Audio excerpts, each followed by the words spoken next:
Well, I have some pictures from last week and this week. Mr. MBB Free, he showed a picture from one of his subscribers that showed something like this in the sky. The sun is right there and the clouds are doing this funky thing here. And I don't know why. That is just strange. So that's in my backyard and I just saw it and I snapped an image. And this is a little later and later. And this is Dallas downtown. And this is Oklahoma City. The sun is reflecting very bright in the downtown skyscraper, funky building. And here we got some piece of art. Don't know what it looked like, what it's supposed to be, but I would not like to be gored by that thing. Jeez. And this is Tinker Air Force Base in Oklahoma City. And here we have fog and more fog and not fog there, but just to illustrate over here, look like the trees are dead, as I was talking about with Mr. John and Adam. Adam lives in Oklahoma and he's noticed the same. He lives in East Oklahoma. And there's fog out here too. So there's a lot of heat coming up from the water in the wee hours, and this is fog. This is Oklahoma. This is on I-40 going east in the morning. More fog, lots of fog, and some more of it, and a little more, and even more. Look at that belt, just thick. Almost look like, I don't know, some storm is coming in, but it's fog. You've got some more fog. That is not Nibiru, that is a lens flare. More fog, and some more. It's fantastic.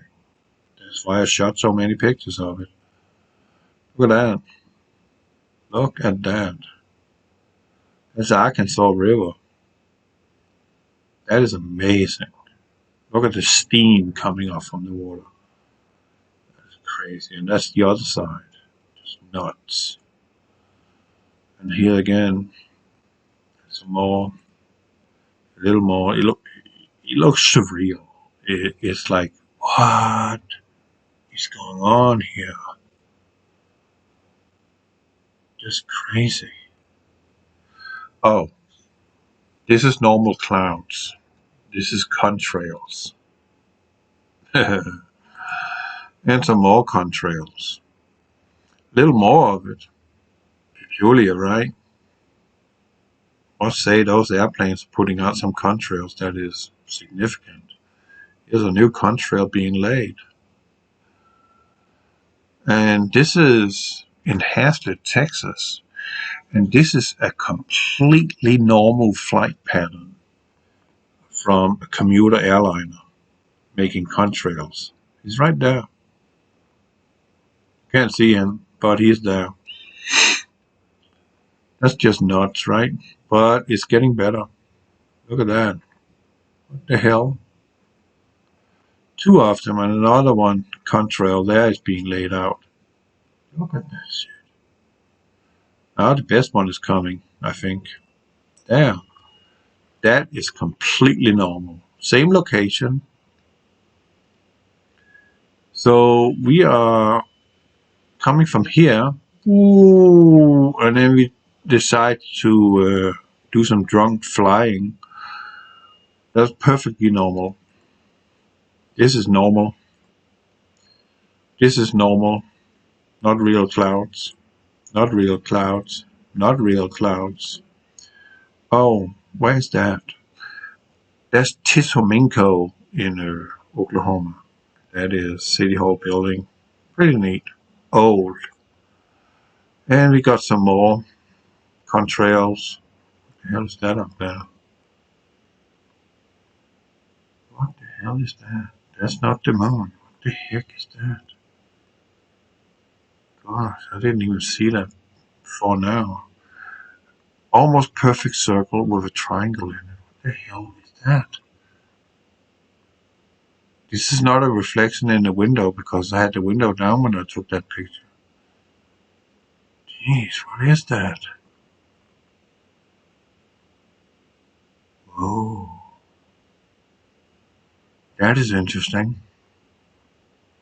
The sun is setting over here. So you can clearly exclude that as being the moon, because if the sun is there and the moon is there, there will be no chance in hell that that will be a full moon. It has to be on the opposite side. That is weird.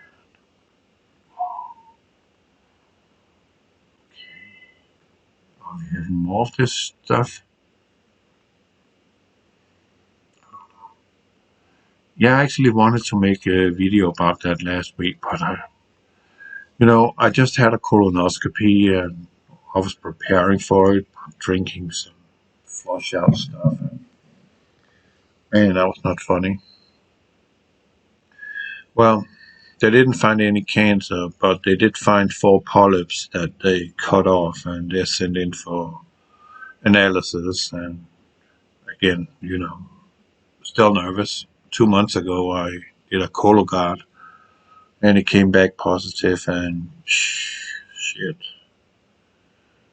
Uh-oh. What if? Everything looked fine except those polyps, and he removed them, and now we're just waiting, praying and hoping for the best. And I'm okay. It's not any, what is it called, pathological symptoms in him.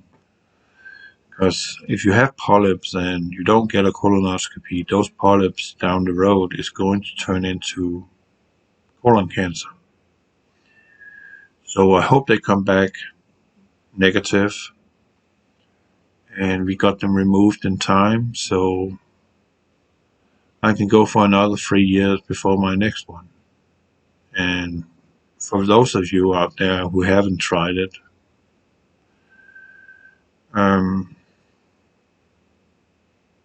it's not actually something to look forward to, the toilet visit. That is a mess. Seriously. And it flushes out all your depots you have in your system. It hurts your kidneys. It gives you a weird stool the coming days after. And my side effect right now from it was this Tuesday I had it done. I would say I'm functioning around 70% of what I could do. I don't feel spiffy. I am completely flushed out. I'm rebuilding my depots and trying to get back to normal. But I'm telling you, this is an ordeal. For me it is. Don't know about you who had tried it. But I can tell you, this is not a walk in the park. Everything, your vitamins, your minerals, everything is flushed out of your body. And it hurts your kidneys.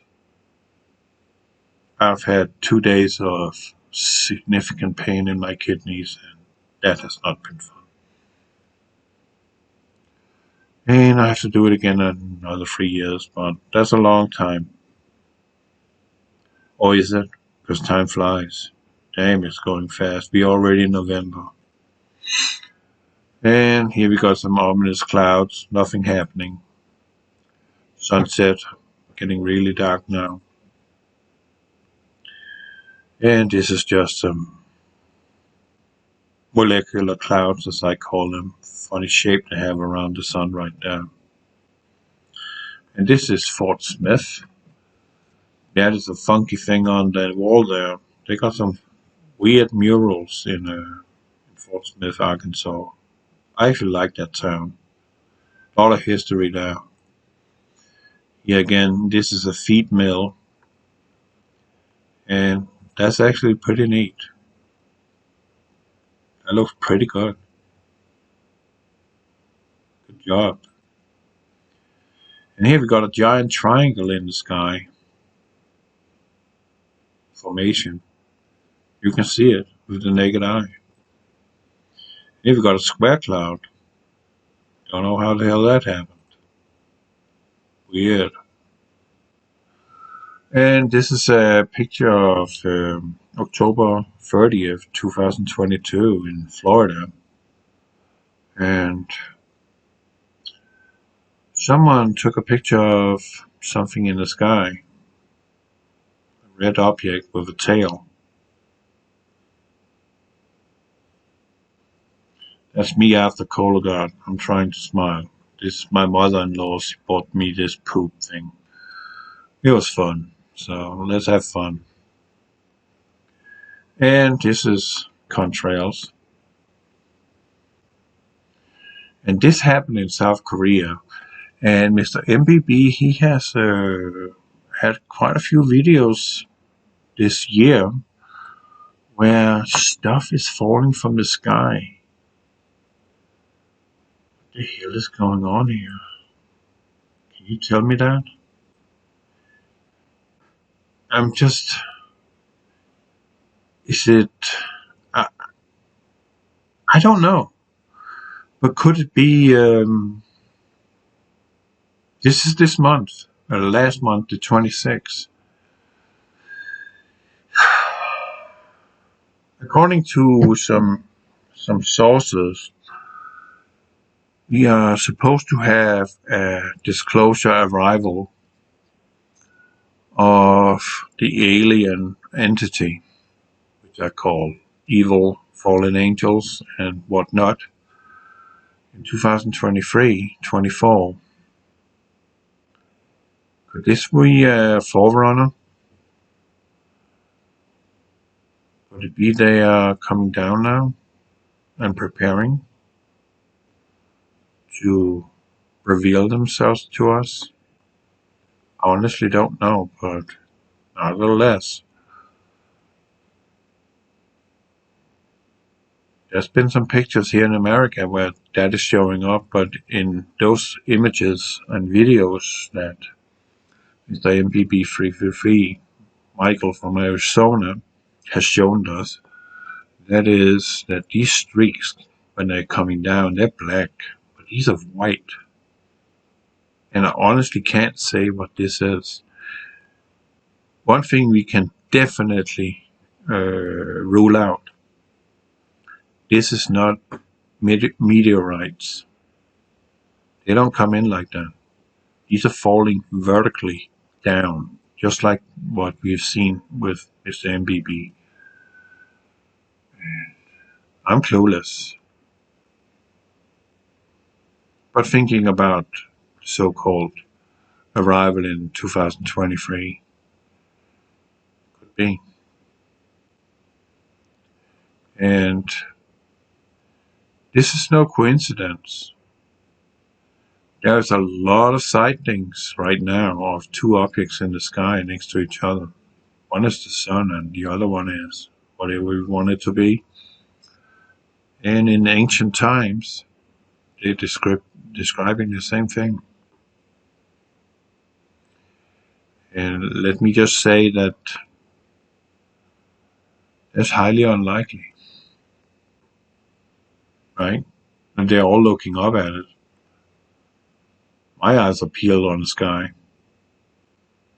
I do have some pictures which I could see with my naked eye, and the pictures also showed that there's something at 3 o'clock to the sun. There's some crabby clouds. And that is me on I-20 the day before yesterday, getting on I-80. Just got a tornado warning for the exact area where I'm in. City of Terrell, Texas. And there it is, straight line winds, hail, and you saw the video, I uploaded it.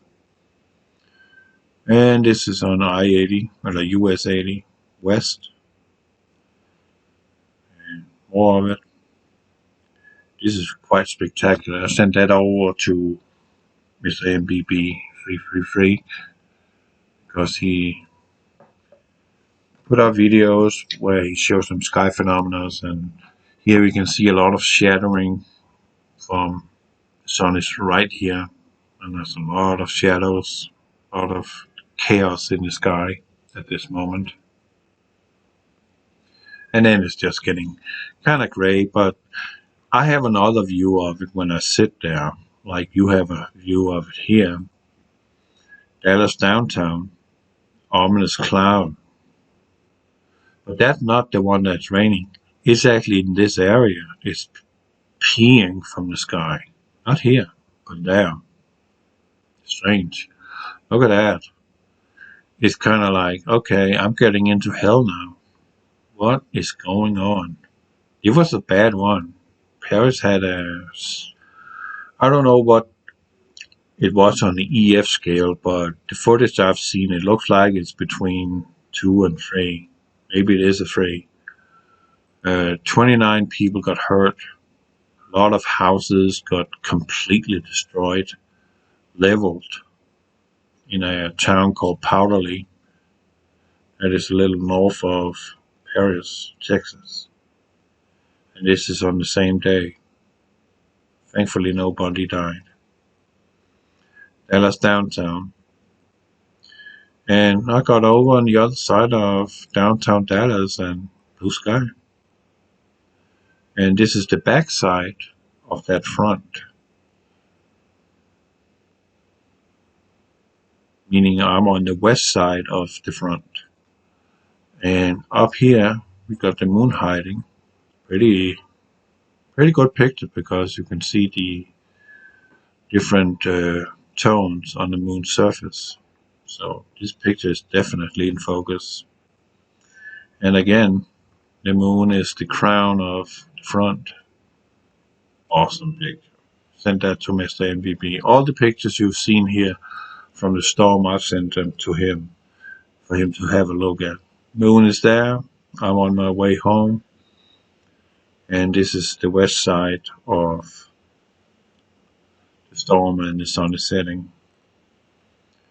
And this is this morning, yesterday morning, driving out, going to New Braunfels, Texas.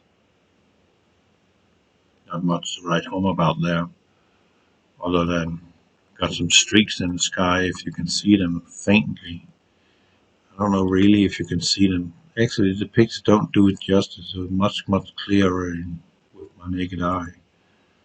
And this is the funniest thing. I'm getting out on 35, going south.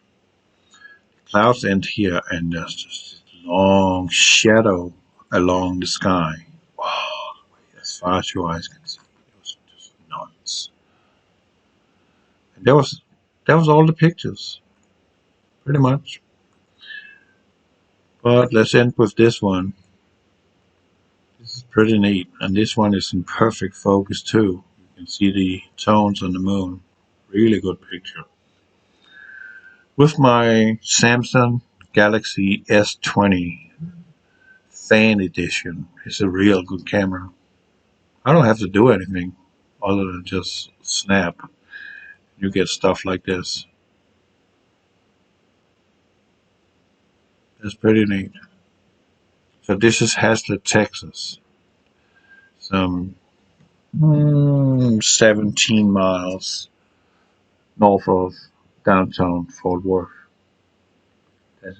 That's J.C. Penney over there. Mason, they're still in business. They're not doing too good, but they're still around. I don't know who's pumping money into them. They should have been bankrupt a long time ago, but they're not. So let me end with that picture and wish you a good weekend. And the funny thing is, we are having a blood moon on election day. I don't know what to think about that. Is that an omen? It's only North America. Over America, Texas and Arizona is going to have a total lunar eclipse. Unfortunately, I'm going to work next morning.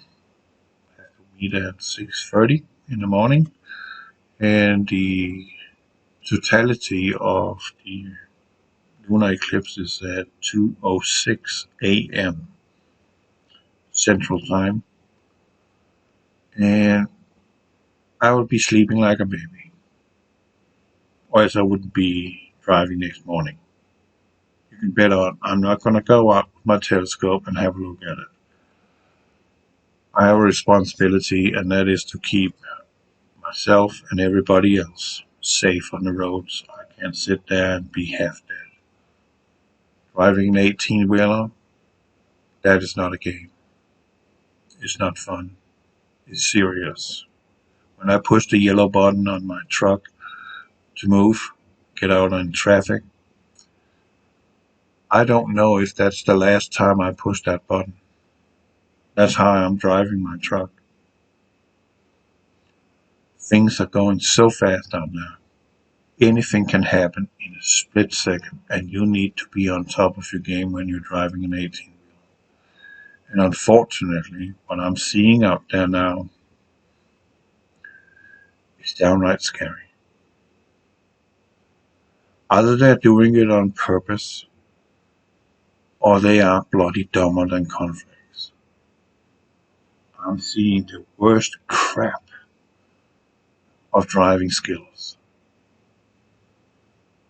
And the day on the storm, I have a video there, you saw it, where a guy from Western Express put me and everybody else in danger. Deliberately. Premeditated. He's been following me for 15 miles. He's passing me. There's nothing in front of him in left lane. Nothing. And he slows down and cut right in front of me while we have merging traffic.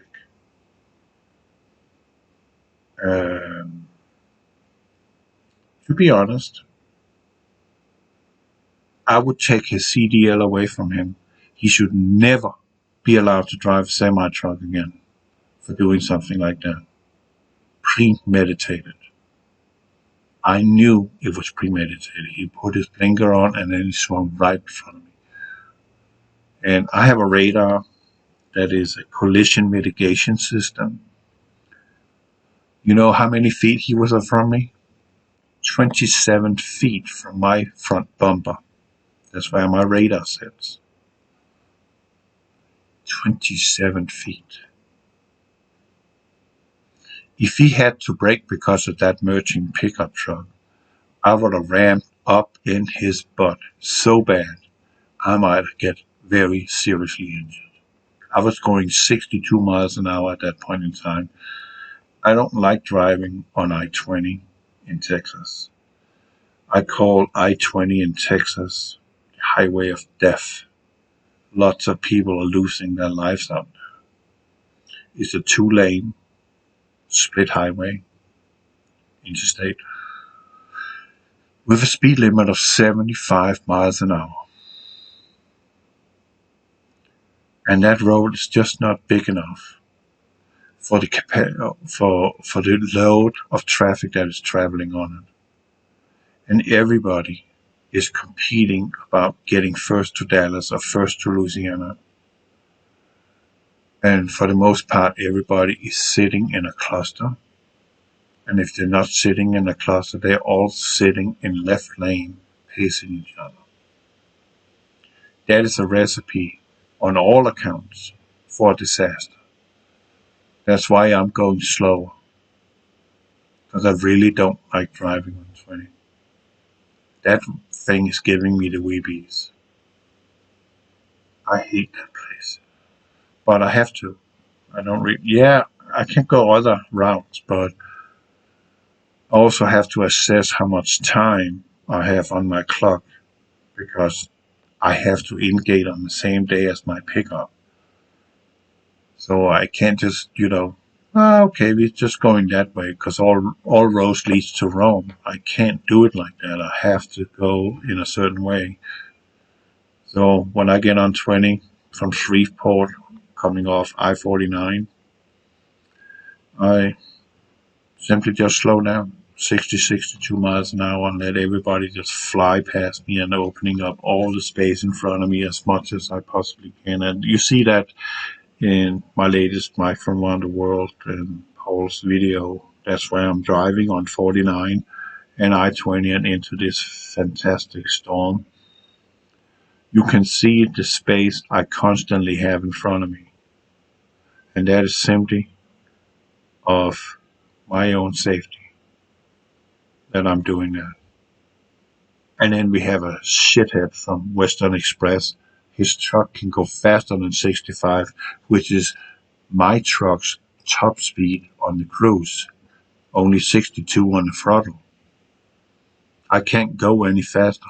And I know Western Express can go 68 miles an hour. So what he was doing there, already there tells you he did that on purpose. I reported him. Of course I did. And I actually told him, you need to fire this piece of shit. Because this is not the first time he's done this. And one day he's going to hurt somebody, maybe kill somebody by doing this. And from my viewpoint, driving an 18-wheeler, there's absolutely no room for being some kind of hotshot out there. You need to put your thinking cap on and be on top of your game, because there's no instant replay when it goes wrong. And when it goes wrong, it goes really, really wrong. People die or get seriously injured, maimed, so on. And I can't have that on my conscience. So when I'm driving, that's what I learned from my instructor back in 2012 when I took my CDL. He said, when you get behind the wheel, you put on your truck. It becomes your exoskeleton. You become one with your unit. That is what you need to focus on. You need to know exactly how it operates, exactly how it steers, and with what kind of weight you have behind you and so on. You need to feel that and then drive accordingly to that. And also take into account weather, adverse weather. All these factors you have to constantly assess. It's just like being a jet fighter pilot. Constantly, every feet you're driving down the road, you have to assess your next move.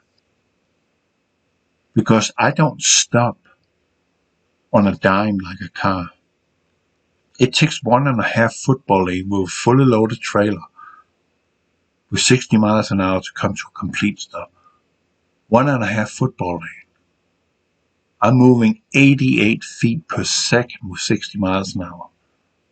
So I can't sit up in the butt of somebody and think I'm slick.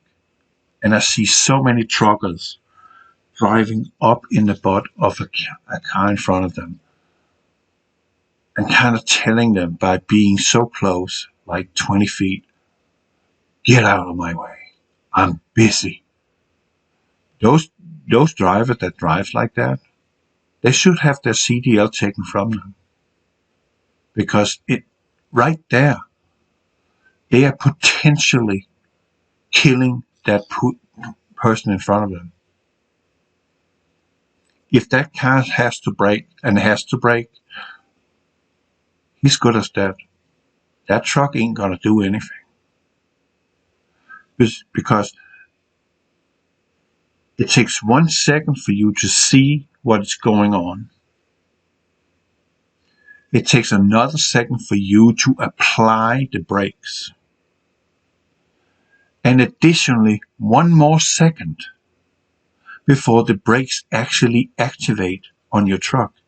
Because it's air, it's not hydraulic, it's not instant. It takes a little delay to compress the air to put in the brakes. So that's 3 seconds. That's 3 times 88 feet per second with 60 miles an hour. Do you think the car in front of you, if you're a truck driver listening to that, is going to survive? and you're sitting up in his butt like that because you're busy. And again, if you're late, you can't make up for lost time. Sorry, time has gone. You can't rewind. And if you kill somebody, there is no instant replay. So if you are a truck driver listening to my voice, back off. Okay? You cannot replace a human life. No load is worth a human life. If you can't figure that out, get off the seat and let someone who wants to be responsible drive that truck. You don't deserve to be behind the wheel in that thing. That's my opinion. Seriously. This is no game. Not even close. This is deadly serious. And there's so many accidents on semi-trucks today. Actually, fatal crashes is up 33% since DOT, the Nazis in Washington, decided to change our logging. I don't mind electronic log system. That's fine. Because there's a lot of people back when we had paper logs, they had 2 logbooks. So they kept driving all the time and pretty much half asleep behind the wheel, causing a lot of accidents. But after they make the new rules, truck drivers has become more aggressive. They're more stressed out. And by that, we have an increase of 33% of fatal accidents involving an 18-wheeler. I don't want to be part of that statistics. Ever. I said to my boss, I said to him, if I have an accident in front of me, all of a sudden, and I know I can't do anything to stop my truck in time, I'm going to run my rig off the road because I don't want to kill somebody. You know what he said? Go ahead. I'm fine with that. And he said, you can't replace a human life, so do what you need to do. You can get a new truck and a new trailer and a new load. You can't get a new human life. So just do what you need to do.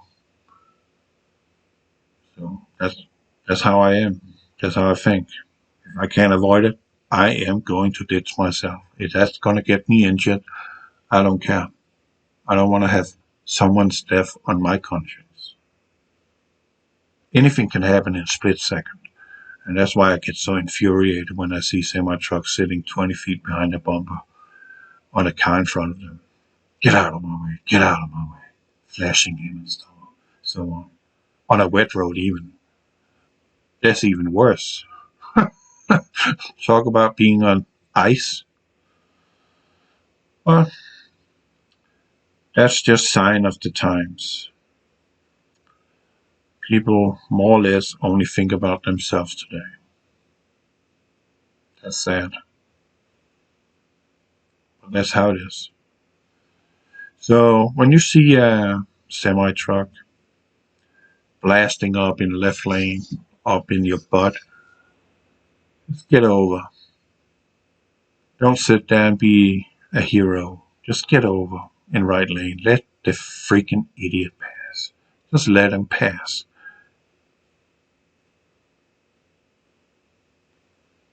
There's only one winner on that. That's the truck. So it ain't worth it. Don't fight a truck. You can't win it. You end up dead. And a lot of people are driving with this idea, oh man, insurance is going to take care of it if a big semi-truck is going to hit me. Well, what does that help you when you're 6 feet under? Just get over. I mean, just preserve yourself. Just get over and let this aggressive, stupid driver go about his business. Honestly. And honestly, Texans, stop driving in left lane. You got no business in left lane. If you're not in a passing mode, be in right lane. Fast movers coming in right and left lane, and that is creating clusters. And when we have clusters, we have a recipe for disaster and fatalities. And there's always a semi-truck or two, maybe three, in that pile of rubble. It ain't worth it. Get there safe. God bless you.